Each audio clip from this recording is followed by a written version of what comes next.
কি যেন বলছিলিস তখন? তুই কিছু মনে করবি না তো? আজকালকার যুগে হাজবেন্ডের পাশ হয়ে কে প্রণাম করে? তুই ইকুয়ালিটি বিশ্বাস করিস না?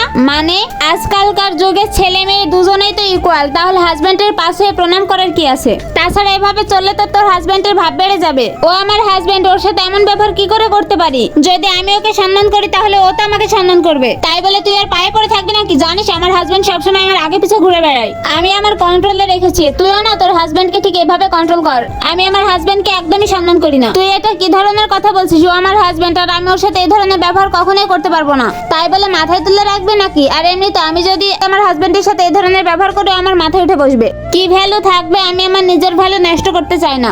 দেখ পাইল, তুই আমার খুব ভালো ফ্রেন্ড, তাই তোকে এখনো বলছি হাজবেন্ডকে হাজবেন্ডের মতো রাখ, মাথায় তুলে রাখিস না। না না, আমার হাজবেন্ড একদমই ওরকম না, ও খুব ভালো, আমার সব কথা শুনে। শোন, তুই যে এত হাজবেন্ড হাজবেন্ড করছিস না, তোর হাজবেন্ড নিশ্চয়ই সেই ব্যবহারটা এখনো করেনি। যেদিন এই ব্যবহারটা করবে তুই সেদিন বুঝবি। তো বন্ধুরা, এমন কিছু ফ্রেন্ডের জন্য সংসারই নষ্ট হয়ে যায়। ভিডিওটি ভালো লাগলে অবশ্যই একটি লাইক দিয়ে চ্যানেলটি সাবস্ক্রাইব করে দিও।